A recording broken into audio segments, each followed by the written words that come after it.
This past weekend, we actually got to go to Arkansas Anime Festival For the first time. Yeah, it's first time for both of us, right? Arkansas Anime Festival Spring 2016. Woo! It's a great event. We had a lot of fun. Shot a lot of video, took a lot of pictures. I think the final number was 349 that went up. Yeah. I took like 1,300. Dude was like a picture-taking machine. I don't even know how he did it. Actually, I know how he did it because I was there for most of it, but still, it was amazing. But we had a lot of fun. I want to start, and I'm going to try to say this in the right words, because if I say this the wrong way, it could be taken out of context. I was kind of worried at first, because from friends I had heard horror stories, and turned out it wasn't the case at all. It was an amazing convention. I hope they'll let us come back. Yeah, because I mean, I've heard, with a con that's been going as long as A2F has, it is. You're going to hear some bad stuff happening. That's fair. There was an entire panel, and I was in there, where they were talking about con horror stories, and there was more than one about past A2Fs.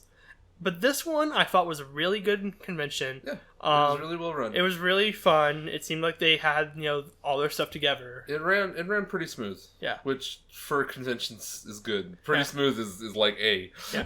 when my biggest complaint about the convention is that you don't have the schedule online as a PDF. Yeah. When that's my biggest complaint, then you're doing something right. Speaking of complaints, I recently put up a Google Doc, as my convention review form, because I wanted to find a forum to start doing reviews for conventions, and I think this podcast is probably the best place for it. Yeah. So we could have just the discussion about what we liked, what we didn't, and we can even talk about what the people that filled out my form said. Mm-hmm. So just to get to it, the first question I asked them was, on a scale of 1 to 5, how was their experience? And I got a lot of feedback. 61% of the people said that they really loved the convention, they want to come back. And a majority of the rest of them said that they really liked the convention, they would probably go again. So it was a mostly positive response. It's mostly positive response. I got nobody that said they didn't enjoy it at all and they won't be coming back at all. Yeah. I did have a few that said they didn't like it, but they would consider coming again. What do you think? Just as in general, my thoughts on the convention. Mm-hmm. Well, like what I said before, it was really well run. Yeah. There was a lot of interesting stuff that happened there. Honestly, the first thing I want to talk about is their game room. Yeah. Because game rooms have been hit and miss for me at conventions. Some conventions have absolutely stellar game rooms. Right. It has just about every game you could ever want to play. And then some just have the bare essentials, hardly anything. They found every console they could find the day before the con or something. Legitimately, I went to a convention once and they had 2 consoles in their game room, and just a massive room, as big as their main stage room. Mm-hmm. And they had a couple tables set up. Yeah. And then at the far end were 2 consoles. I remember it was ridiculous. But this convention was really nice. They had a large variety of consoles. GameCube, Dreamcast, N64, PS2, PS3, just about every console that you could want to play, they had. And if they didn't have it, they probably had a game similar to what you would have wanted to play on that anyways. Because the one thing is that they only had 1 game per system for the entire weekend. Sure. But a lot of those games were really good, so it was fine. For example, they had Rock Band on a Xbox all weekend long, but who doesn't like those kinds of, who doesn't like Rock Band? They had Donkey Konga on a GameCube all weekend long. Who doesn't like music rhythm games? They're fun. They had Super Smash Bros. Almost all weekend. Yeah. They also had some arcade games. Right. I got to play Cruisin' World, which I haven't gotten to play that in forever. Part of the Cruisin' USA driving series. Yeah. And they also had a pinball game. It was called Fire. It was by Williams. And I have no connection to this specific pinball game, but it just been so long since I'd played pinball that it was a lot of fun to play that. I got you. And then also in that game room, they had just these 2 huge tables just set up with Legos. Yeah, there's a whole bunch of, a big mess of Legos. Yeah, and that was really interesting. I didn't get too into messing around over there, but I saw some people who were having a lot of fun over there. That's cool. And then about half the room was devoted to LARP battles. Yeah. And I didn't know. They had an Amped Guard group out there. Yeah, and while I wasn't able to take part in that, it's still really cool. Pretty fun. Yeah. So the game room was definitely a big plus there. I have a small gripe about the game room. Yeah. Actually, the fact you know me, fighting gamer. Their guy that was doing the rave, DJ Blay, is a good friend of mine. We met at ACA. I really, really wanted to play some Street Fighter with Blay, and there wasn't a PS4 for us to, but it's okay. Yeah, I mean, if then that's just one game that they didn't have. It was just one of those things. It's like, whatever. But like they had Blaze Blue. Yeah. That was about the last game I would have expected, because like it's fairly popular, but not nearly as popular as Street Fighter or Mortal Kombat. Huh? It's an anime fighter though. Yeah. There was almost always somebody playing that as well. What would you say was the highlight of the convention? The highlight of the convention, I'm not sure, because one of the big things was I was running around doing so much like video and like pictures with you that like I missed a lot of stuff. I don't know, just I think I would say we got the pleasure of sitting in on the prejudging of the cosplay contest. Yeah, that was really interesting getting to see, because that's something that I'd never seen before. Entirely new perspective on how it all works. Yeah, it really felt like a job interview, man. I was scared for some of them, and you weren't even. I wasn't even there. I felt like I was at a job. Like I wasn't in the contest or getting prejudged at all. So it still felt like a job interview. Yeah, I can understand how you'd be super stressed over that, like if you were a cosplayer. But it was really cool. The cosplay contest itself was really cool. I was surprised by some of the things that won. Yeah. And man, okay, can we actually just talk about the cosplay contest for a little bit here? Yeah. Okay, so one of the people who won, when I saw him in prejudging, I never would have thought that he was going to win. I think I know who you're talking about. This guy was cosplaying some kind of character from Gears of War. I think they call him Wasted. Yeah. It's basically part of Gears of War 3, I think. Yeah. It's been so long since I played the Gears of War series. Yeah, but this guy, he basically, he had like a beanie cap on, a little bit of like that like black paint, kind of like what you see like football players put on. Right. And then like war paint, and then like t-shirt, pants, backpack. And then he had a Lancer that he bought, and I think that comes with like some edition, like some special edition of one of the games. Right. So very low key, not super complex cosplay. But damn it, when he got up on stage, holy god! Oh my god! Okay, so for those who don't know, A2F this year took place during Memorial Day weekend, and this guy, his entire bit on stage was basically just a big homage to fallen soldiers. Yeah, like a tribute to the fallen. Yeah, and on Memorial Day weekend. On Memorial Day weekend, and it hit me, and I was just like, "Damn, that." And he won. I don't remember exactly what he won, but he won something. He won a judge's award. Yeah, and which basically means we couldn't give you like first, second, or third place, but we really liked what you did. Yeah, here's an award. Yeah, but still cool. Yeah, it was really cool, and that was really great. I took a lot of pictures during that, and I actually showed to him. His name's Corbin. I'm not going to give his last name because I'm not sure if he'd appreciate that. Mm-hmm. But his name's Corbin. He's a really, really cool guy. We met at ACA, but I don't remember what he was cosplaying then. Yeah, but what he did was amazing, and I loved it. It was really cool.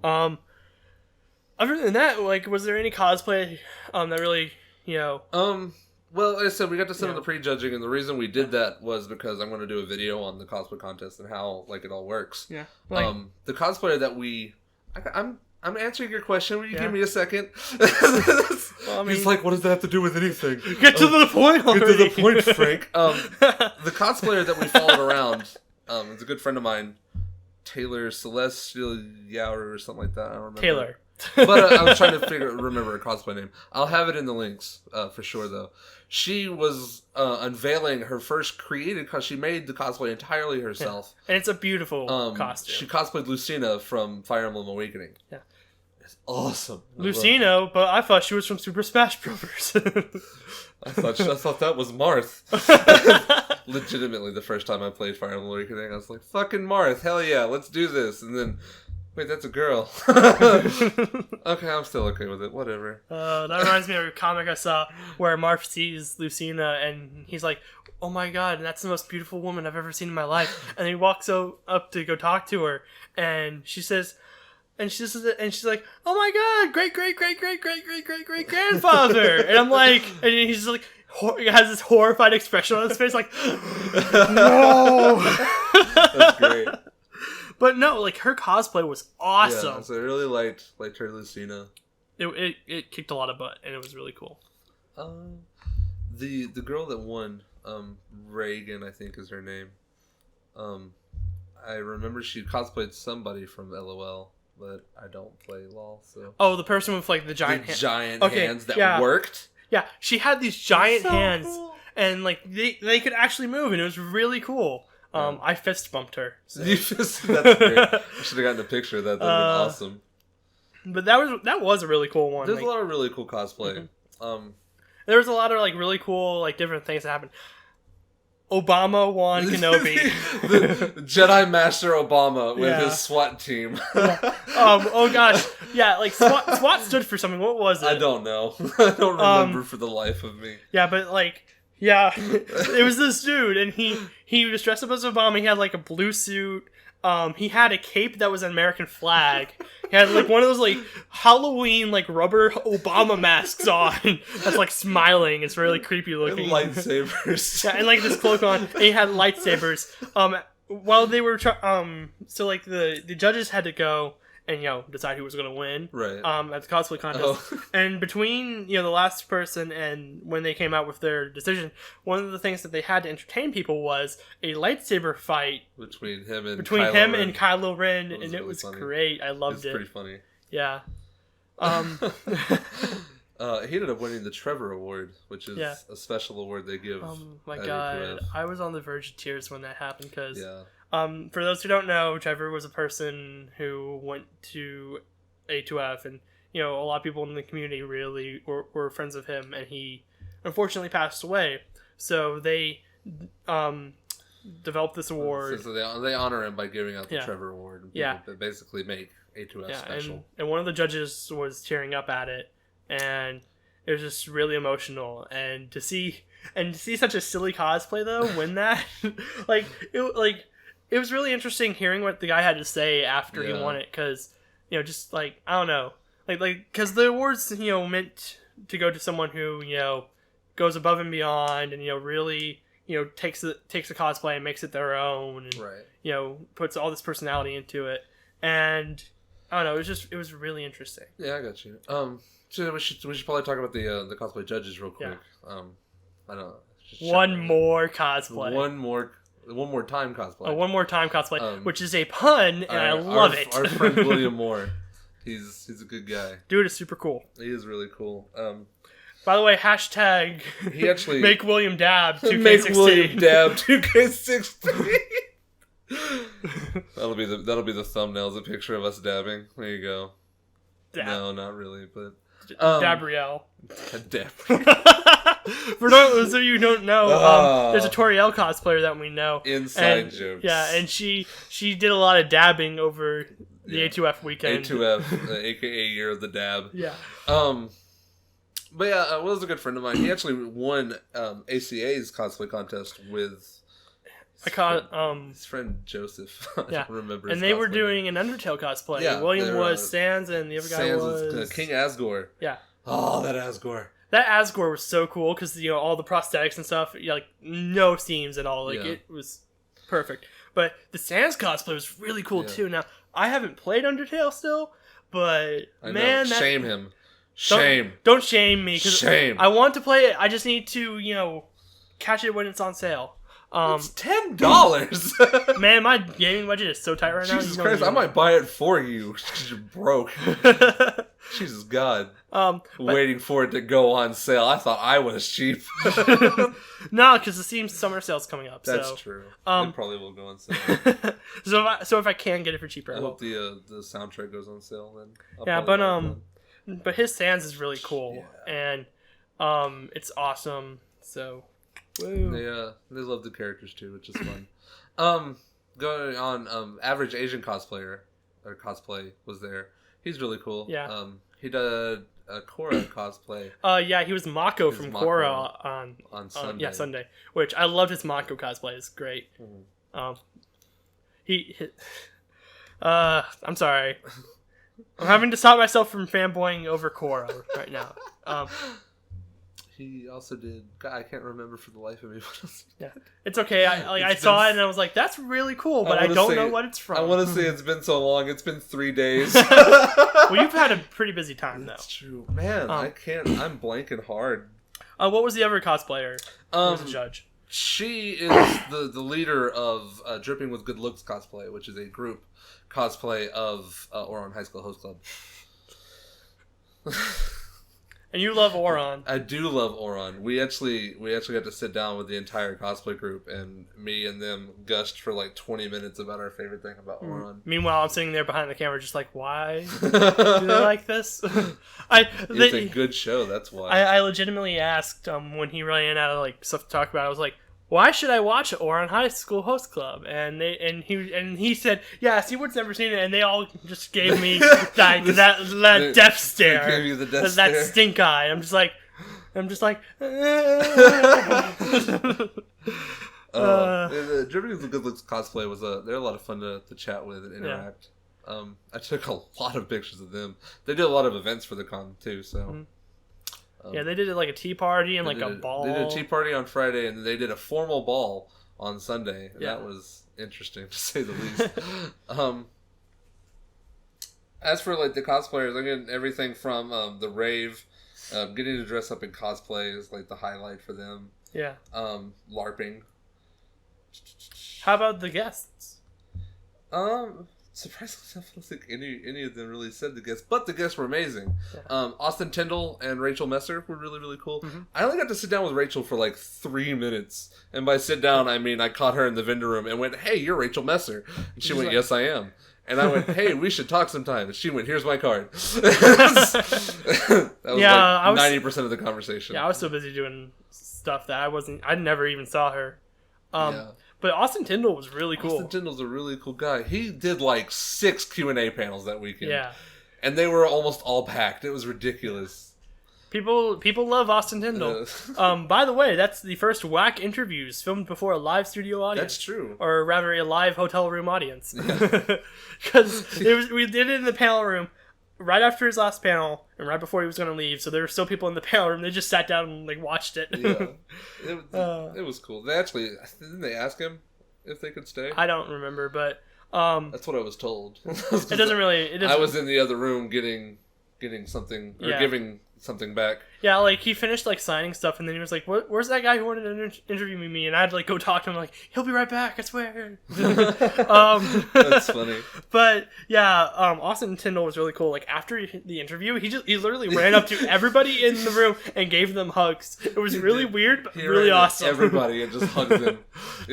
It's pretty funny. That was probably the most surprising moment of the con for me. Well, actually, no, that's like the second most surprising moment of the con for me. But yeah, gotcha. First one was seeing somebody who I haven't seen in 2 years. Who's right, in the vendor room. Yeah. So if you could change anything about the con, what would it be? If I could change anything? Change anything. I want Gaijin Goomba to be there for more than like 5 seconds. Okay. So for those of you that don't know, Gaijin Goomba was there for the Smash Brothers tournament. He was like hosting it. Yeah. And I think that's all he did. Yes, literally, he shows up, goes into the vendor room, and then goes to do the Smash Bros. Tournament. Pretty much. He was a guest at Consplosion a few years ago when I got to interview him. And he's a super cool dude. He's a lot of fun to talk to. I've met him before. He's super cool. I just wish that he would have been more like a proper guest rather than just someone who hosted like one tournament. Because he's a super cool dude. I would have loved to sit down and like panels with him. He doesn't live very far away. Yeah. The only issue is like he might be super busy, but that's understandable. I got you. I think for me, the only thing I would change, I don't know how I would change it. The layout of the con is a little wonky to me. I feel like that's partially just because of the location, more or less. Which there aren't a whole lot of other places they could do it in this area. Right. Like there's a place like in Rogers that I think of that they might be able to do it at, but that's about it. I got you. But yeah, just the layout of the con was a little off to me. Just because there were 2 buildings. Well, yeah. Right? Well, it's not only that. It's like, the way some other cons that are at that hotel do it is a little different. And, like, they have, like, the main events in the main building. Yeah. Where they didn't.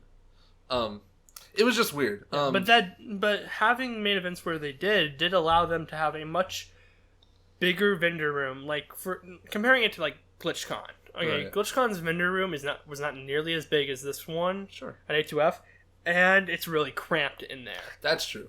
Like there was more than enough room to walk around in the vendor room, which I greatly appreciated because I've been to multiple cons actually, not just GlitchCon, but other cons as well, where the vendor room has a lot of cool stuff, but it's really cramped and you can barely move in there. Right. So it's really nice to have a very spacious vendor room. And Artist Alley was really nice. I thought the panel rooms were set up fairly well. Right. It's just that having main events and the game room in a completely separate building, it's a little... one person mentioned a time limit for the cosplay contest, and something I kind of want to mention. Some of the cosplay skits went far too long. Yeah, in my opinion. People who were singing full length songs, and it's I don't want to take anything away from them. Yeah. Some of them were still really cool. Yeah. Some of them I don't really understand because I didn't watch the anime they were from, nor do I really get into the pop culture that they were doing. Yeah. But it's I kind of agree that you keep a pretty good schedule on it. Yeah. And things run a little bit smoother. Maybe 2 minutes max. I think it might be good. I don't run cons for a reason. I don't know. So that's just an idea I'm tossing no, I out understand. There. No, but I understand what you're what that person's talking about. I was sitting. I wasn't sitting, but I was there taking pictures, and I was just thinking to myself when is this going to be over? Go on to the next thing. My battery is so low, it's going to die. And it did. My battery died during the cosplay contest, and I was disappointed. Somebody said the weather. What? The weather wasn't that bad, actually. So funny. It was supposed to rain one day, and it didn't. It got kind of hot later on in the days, but that's just kind of how Arkansas weather is during this time of the year. It's going to get hot. Yeah. I thought it was nice, though. If I had been wearing shorts, it would have been perfect. If you got your choice, who would you like to see next year? Markiplier for A2F 2017. No. Other than Gaijin Goomba. Other than Gaijin Goomba. Honestly, and I'm just going to say this because I want to meet this person at some point. I honestly really want Chris Niosi. Okay. Who's Kerbifer, and they probably won't be able to get him because I don't know. It feels like he doesn't do a whole lot of cons, but he's a voice actor in a lot of anime. He's been in Pokemon and stuff like that. Mm-hmm. He created the YouTube series Tome, which is really good. And every podcast I talked about Curb Blogs, which is his kind of blog podcast thing that he does. Right. I'm a huge fan. Would love to see him at just really any con. Right. Other than that, I want to see Todd Habercorn at some point. I don't remember. We were just talking about the guy that plays Alphonse. Yeah. The guy who plays Alphonse, Aaron. I want to meet him. Yeah. Which, I can go on and on about different voice actors and stuff. Right. But honestly, Chris Niosi Kerbifer would be my first choice. I got you. So going to the con people that answered my questionnaire, everything from YouTubers to people that do con stuff around the area. Samurai Dan was mentioned. The Flaming Death Fairies were mentioned. The Flaming Death Fairies are awesome. Really Dude, cool. It'd be so cool for them to have a concert at A2F. Yeah. For those who don't know, they're a band from the Little Rock area. And they're very talented. Yeah, they're very talented, and they play at every Anime Con in Arkansas in Little Rock. And they are amazing. Check them out on SoundCloud. Also, I think they have an album. It might be on iTunes. I don't know. It is on Spotify for sure. Okay. Because I have it downloaded. Yeah, so go check that out definitely. Because it's nerd music, and it's awesome, and it's great. Except for their song that it's about a potato. I will never understand that. Somebody wants the main actor from The Flash. Grant Gustin, I think is his name. Dude, if they... So, for those who don't know, A2F is sponsored by the Arkansas CW. They do a lot of stuff. They actually had a stand. They actually had a cardboard standee for the Flash from the TV show. It'd be so cool if they could do that. I don't see it happening, but it'd be really awesome. Yeah. Because there are definitely a lot of people who go there who like that kind of stuff. I got you. Maybe GlitchCon, though, I feel would probably be more appropriate for him. I don't know.